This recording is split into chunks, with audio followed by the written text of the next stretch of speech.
There was a small gas lantern illuminating the room. The light was just enough for this room alone, resting on the counter next to the sink. It was a small square of a room with a white, dirty paint cracking off of it slightly. The pipes were on the outside of the wall rather than the inside. I put my hand to one and felt that there was no water running through it.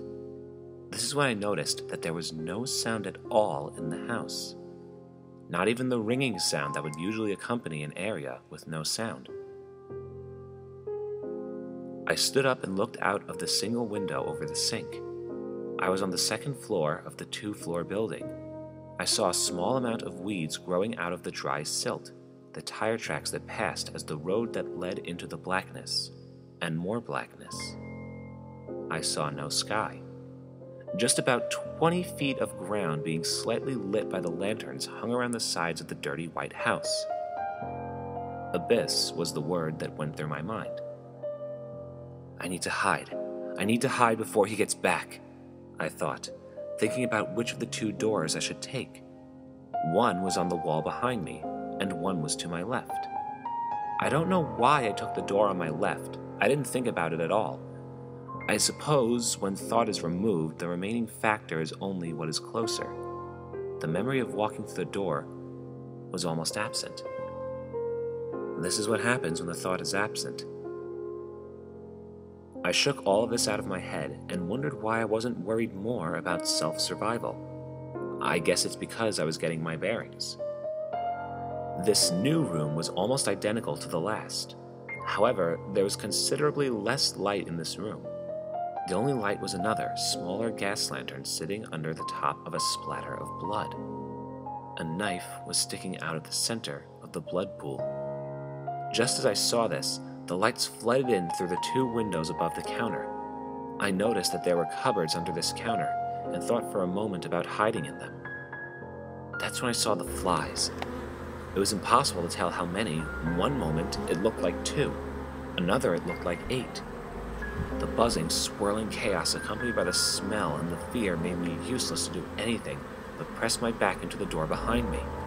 I caught a glance of cabinets on one wall and the door I entered through on the opposite wall. Too late, I thought as I stumbled out of the room and onto the balcony. All I could hear now was the rumbling of the pickup truck as it slowed near the house. I looked around, trying to stay calm.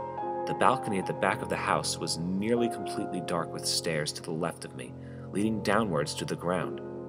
Before I descended, I had noticed that the door of the first room also led down here.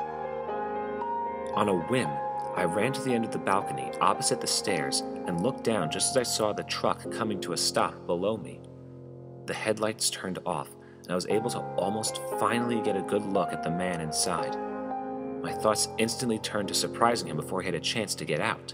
A scene of myself sneaking up to the side of the truck with a revolver went through my head, of me looking in through the passenger side window, of me aiming at his head and pulling the trigger twice, of him finally being gone just like that, and myself safe.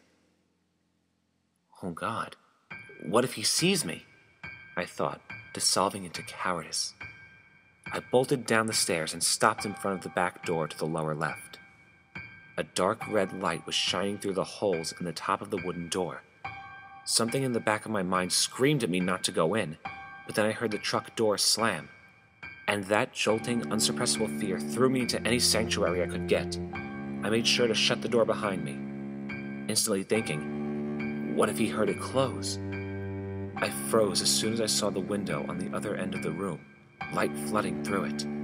I could slightly make out the man getting out of the passenger side of the truck before he opened the door. Before he entered the same dark room as I saw him carrying what looked like a large hook. I frantically whipped around and dove into an open wardrobe behind me. I slowly slid the doors closed behind me, hoping they wouldn't make a sound. Through the gap in the doors, I could see the room bathed in red. Pictures of people hung on a string over a row of buckets.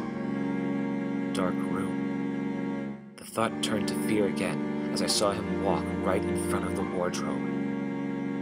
I quickly clasped my hands over my mouth and tried as hard as I could to stop breathing. I could now plainly see the large metal hook in his hand glowing red. He stopped. I clung harder to my mouth and shut my eyes. As if this couldn't get any worse, the wardrobe seemed to have not been used for months and had collected an inch of dust that was now floating around my face. He leaned in closer, studying the wardrobe. I was getting the feeling that you get when you realize you're going to sneeze and there's no way to stop it. He jolted as we both heard a loud crash come from the floor above. He didn't look back at the wardrobe before he hurried out the door and up the stairs.